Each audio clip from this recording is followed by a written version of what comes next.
ओम श्री साईनाथाय नमः। Good morning, Sai morning. आइए शुरू करें एक और नया दिन। आइए जीवन के एक नए दिन की शुरुआत, जो कि बहुत खुशी, विश्वास के साथ, श्रद्धा और सबूरी के साथ, और सबसे ज़्यादा महत्वपूर्ण अपने बाबा के आशीर्वाद के साथ, क्योंकि उनके बिना ना तो हमारी सुबह होती है और ना हमारी शाम। तो लेकर साईं का नाम, आइए शुरू करते हैं आज का दिन। आशा करती हूँ कि आप सभी स्वस्थ और मस्त होंगे, और बाबा से प्रार्थना करती हूँ कि आज सबसे पहले तो जिनका जन्मदिन है उन सभी को बहुत सारी शुभकामनाएं। उनके इस शुभ दिन के लिए मालिक से प्रार्थना करते हैं कि उनका ये दिन उनके जीवन में बहुत सारी खुशियाँ लेकर के आए।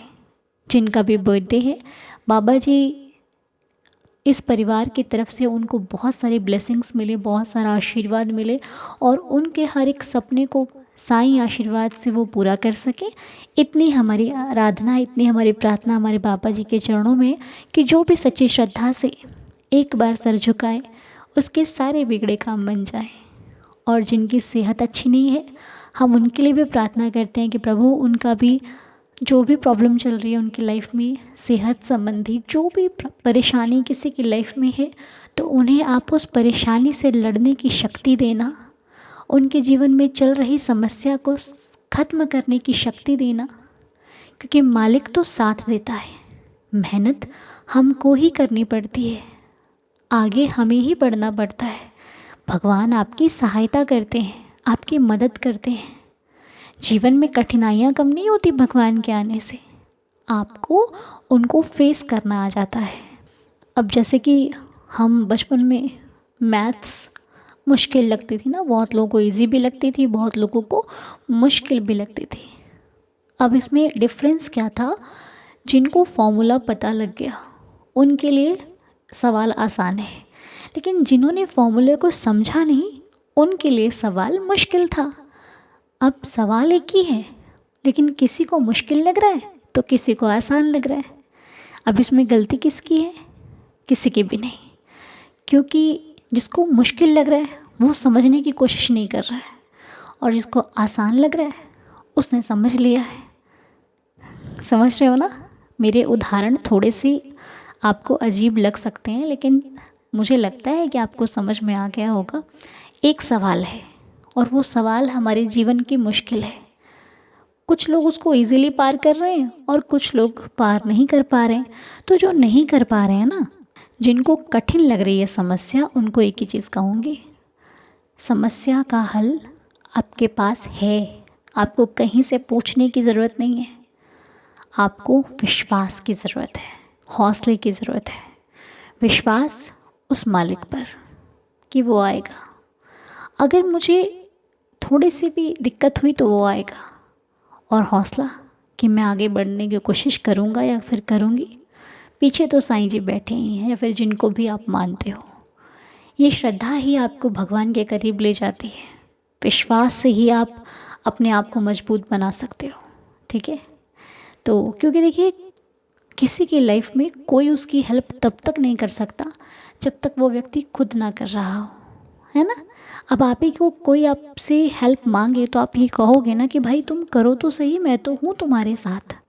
लेकिन जब तुम करोगे ही नहीं तो हम तुम्हारा साथ कैसे देंगे, है ना?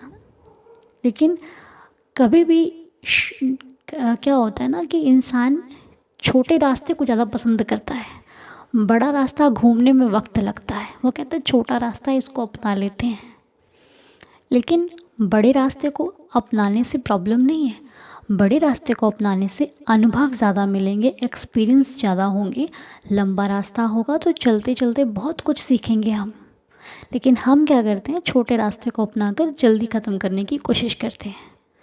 तो ये तभी अपनाइए जब आपको ठीक लगे कि हाँ, यहाँ पर हम यूज़ कर सकते हैं।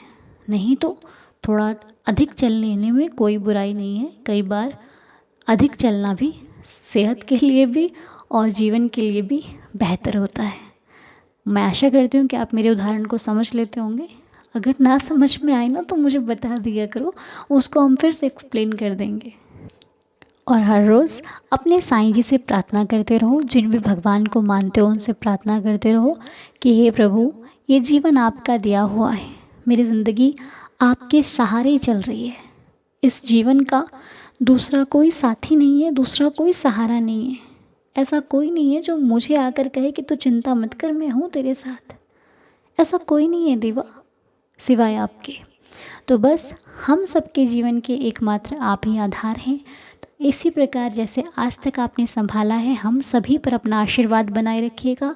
हम सुबह उठकर ये प्रार्थना करते हैं कि रात आपके आशीर्वाद से सुख से बीती है, अब नया सवेरा हुआ है, बहुत सारे काम करने हैं, बहुत सारी जिम्मेदारियों को निभाना है, बहुत सारी मुश्किलों को पार करके जीवन को सुखद बनाना है, अपने लिए भी अपने परिवार के लिए भी बहुत कुछ करना है। लेकिन हाँ, यदि आपका आशीर्वाद नहीं होगा तो मैं कुछ नहीं कर पाऊँगी बाबा, हम में से कोई नहीं कर पाएगा। इसलिए आप अपना ये प्यार भरा हाथ मेरे सर पर रख दीजिए ताकि मैं आगे बढ़ने में सक्षम हो सकूं। देवा करना तो हम बहुत कुछ चाहते हैं, लेकिन कई बार जीवन की कठिनाइयों से हम घबरा जाते हैं।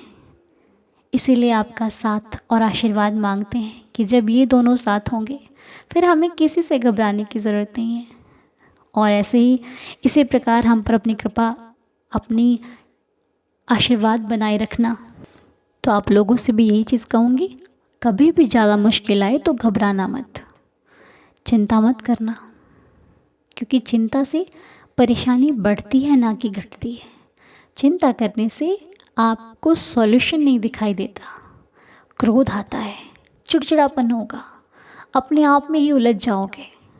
लेकिन शांत रहने से आपको सॉल्यूशन भी दिखाई देगा और ये भी दिखाई देगा कि भगवान किसी ना किसी रास्ते से आपके लिए एक हेल्प भेज रहे हैं, एक मदद करने के लिए कोई आ रहा है। जीवन में कब क्या होगा ये हम नहीं जानते, लेकिन सब अच्छा होगा ये हम ज़रूर जानते हैं। तो एक बार फिर से आप सभी का, इस दीदार फैमिली का, सभी सदस्यों का बहुत बहुत शुक्रिया। शुक्रिया इसलिए क्योंकि आप लोग मेरी कही हुई हर एक बात का मान रखते हो। आप लोग मेरी कही हुई हर एक बात को बहुत बहुत ध्यान से समझते हो। जबकि देखा जाए तो हम आपसे उम्र में बहुत छोटे हैं, लेकिन फिर भी इतना प्यार देना ये तो कोई साईं के बच्चे ही कर सकते हैं, जैसे कि आप लोग। तो बहुत बहुत शुक्रिया मेरी साईं दीदार फैमिली का, बहुत बहुत बहुत शुक्रिया। मैं तो बस ये चाहती हूँ कि आप लोग खुश रहो, हेल्दी रहो, क्योंकि खुश रहना सेहत के लिए बहुत अच्छा होता है। खुश रहने से ना आपके मालिक की कृपा और ज़्यादा होती है। हाँ जी, सच पे खुश रह के देखो तो सही। अच्छा एक बात बताओ, चिंता करने से कुछ होता है? नहीं होता ना, और ज़्यादा चिंता हो जाती है कि हाय अब क्या होगा। तो जब चिंता का हम कुछ कर ही रहे हैं तो खुश हो लेते हैं, नहीं भी खुश हुए तो शांत हो लेते हैं, अपने मन को समझा लेते हैं। अच्छा मान लो आपसे कोई दूसरा व्यक्ति आके कहे कि मैं ना बड़ी टेंशन में हूँ, मेरे को बड़ी दिक्कत हो रही है, मैं ना कुछ समझ नहीं पा रही अपनी लाइफ में क्या करना है क्या नहीं। अब उसको क्या बोलोगे? आप उसको ये बोलोगे ना कि क्यों चिंता करते हो, सब कुछ ठीक हो जाएगा। तो जब आप दूसरों को समझा सकते हो तो खुद को क्यों नहीं समझा सकते? खुद को भी तो कह सकते हो ना कि क्यों चिंता करता है मना, फालतू में क्यों घबरा रहा है। जब कल तेरे साईं ने तुझे कुछ नहीं होने दिया तो आज होने देगा भला। जब कल तेरा साईं तेरे साथ था तो आज भी साथ है। बस काहे की फिक्र है। ये पूरी दुनिया को रख लो और एक तरफ साईं को रख लो, सारे छोड़ देंगे साथ। मालिक नहीं छोड़ता, किसी रूप में आएगा पर आएगा ज़रूर। विश्वास पक्का है तो वो निभाएगा ज़रूर।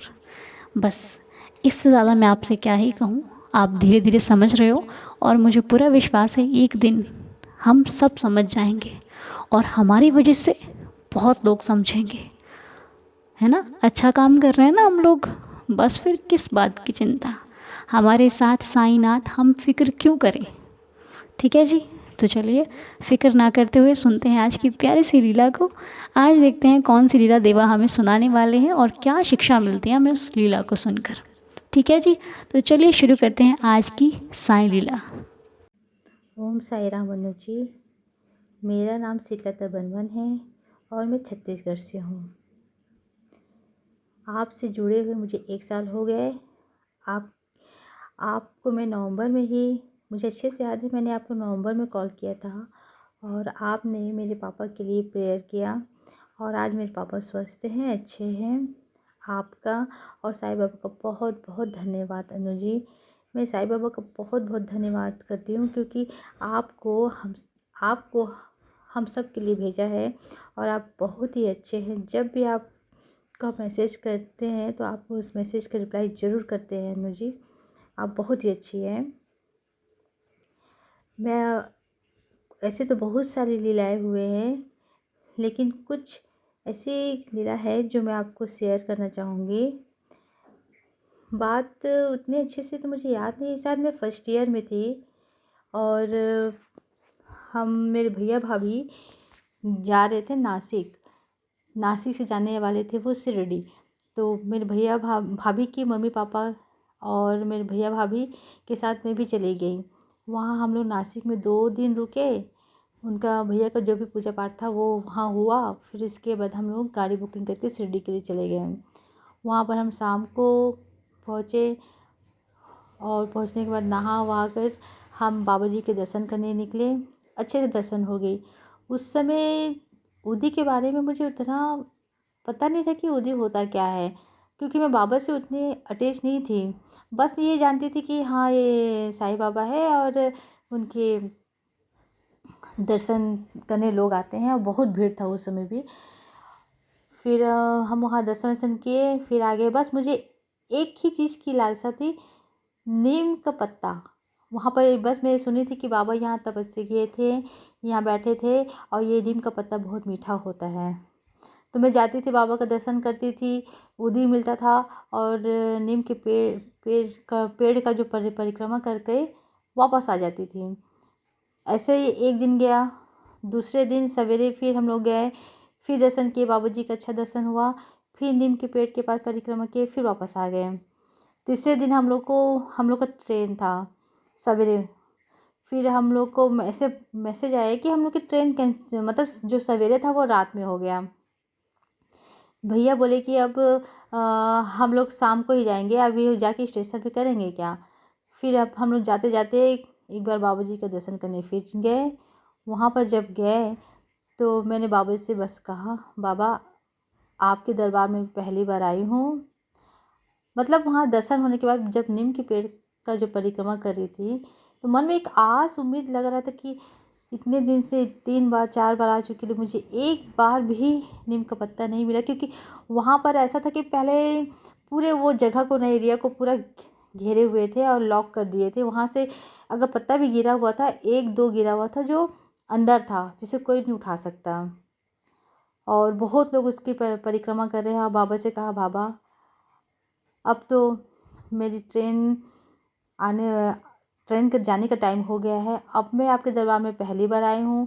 अब मुझे नहीं पता कि मैं कब आऊँगी ना कब आऊँगी, मुझे नहीं मालूम।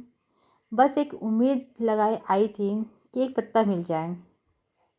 और पता नहीं क्यों मन एकदम भावुक हो गया था और एकदम सच्चे दिल से मैंने बाबा को याद करते हुए परिक्रमा करी थी। उसी समय जैसे मैंने एकदम, मुझे मेरे आँख में आंसू आए और उसी समय एक नीम का पत्ता मेरे सर के पास, ना तो आंधी था ना तूफान था ना कुछ भी, गर्मी का सीजन था। एक पत्ता मेरे सर के पास, सर से होते हुए, सर के ऊपर से गिरकर मेरे कंधे से होते हुए पैर अंगूठे के सामने गिरा। और उस उठाने के लिए 3-4 लोग उठाने के लिए झुके, लेकिन मैं नहीं झुक पाई क्योंकि वो सब झुक गए थे। और जस्ट मेरे पीछे वाली लड़की उसको उठा ली। मैंने उसे कहा कि एक छोटा सा टुकड़ा मुझे दे दीजिए। तो पता नहीं वो क्या सोची क्या नहीं सोची, चुप थी।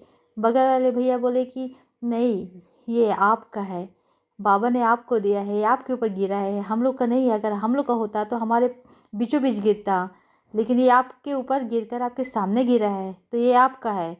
वो लड़की ने क्या सोचा पता नहीं, फिर वो मुझे दे दी। मैंने उससे कहा कि मुझे थोड़ा सा दीजिए, आप लोग भी लीजिए। तो बोली नहीं नहीं, ये आपका है, आप ही के लिए बाबा दिए हैं, आप ही लीजिए।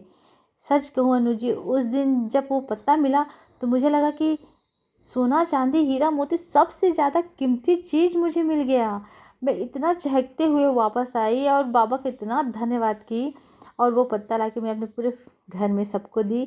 सच में मतलब ऐसा लगता है कि ना, बाबा से जो मांगो वो कैसे सुनते हैं, कैसे पूरा करते हैं। मतलब लाखों करोड़ों लोग उनसे मांगते हैं और सबकी, अधिकांश लोगों की इच्छा पूरी करते हैं बाबा। सच में दिल से जो मांगो ना, बाबा से मिलता है। सच में बाबा बहुत अच्छे हैं। Love you Sai Baba. Thank you Sai Baba. Om Sai Ram. बाबा से जो भी मांगो सच में मिलता ज़रूर है। कभी सुना करते थे कि ऐसा होता होगा, आज महसूस कर रहे हैं, आज हम बता रहे हैं कि ऐसा होता है। इस पूरी फैमिली में हर दिन एक नई लीला होती है और सभी के मुख से एक ही बात निकलती है कि बाबा साथ देते हैं। सच्चे दिल से पुकार लो तो वो कहीं भी होगा, दौड़ा दौड़ा आता है। तो भाई, हम अपने बाबा की लीलाओं का क्या ही बखान करें। हम उनकी भक्ति करते करते उनके हो चुके, बाबा के बन गए। एक रंग चढ़ चुका है साईं के नाम का, अब दूसरा नहीं चढ़ सकता।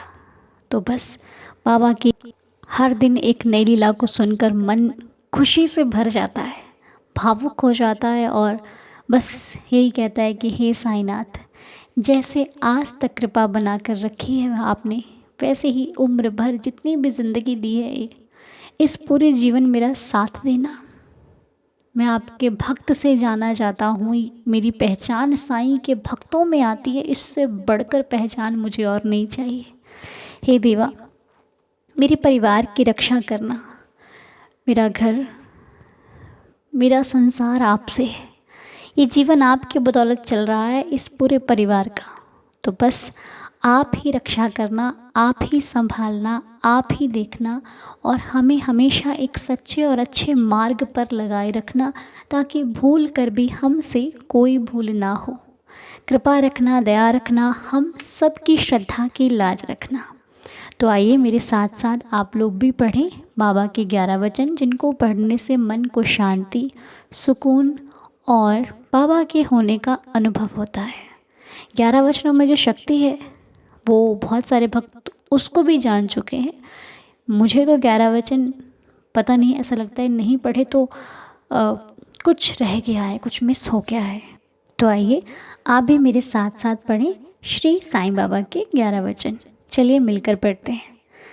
ओम साई राम। जो शिरडी में आएगा आपद दूर भगाएगा, चढ़े समाधि की सीढ़ी पर, पैर तले दुख की पीढ़ी पर, त्याग शरीर चला जाऊंगा, भक्त है तो दौड़ा आऊँगा, मन में रखना दृढ़ विश्वास, करे समाधि पूरी आस, मुझे सदा जीवित ही जानो, अनुभव करो सत्य पहचानो, मेरी शरण आ खाली जाए, हो तो कोई मुझे बताए, जैसा भाव रहा जिस जन का, वैसा रूप हुआ मेरे मन का, भार तुम्हारा मुझ पर होगा, वचन ना मेरा झूठा होगा, असहायता लो भरपूर, जो मांगा वो नहीं है दूर, मुझ में लीन वचन मन काया, उसका ऋण ना कभी चुकाया, धन्य धन्य वह भक्त अनन्य, मेरी शरण तज जिसे ना अन्य, अनंत कोटि ब्रह्मांड नायक, राजाधिराज योगीराज परब्रह्म, श्री सच्चिदानंद सद्गुरु श्री साईनाथ महाराज की जय। साईनाथ की असीम कृपा आप सभी पर बनी रहे। मेरी श्री साईं चरणों में यही प्रार्थना है कि आप सभी हैप्पी, हेल्दी और खुश रहें। इसी के साथ आज की प्रार्थना को हम बाबा के श्री चरणों को स्पर्श करते हुए यहीं पर संपूर्ण करते हैं। आपसे मिलते हैं अगले वीडियो में। तब तक के लिए ओम साई राम, जय जय साई राम।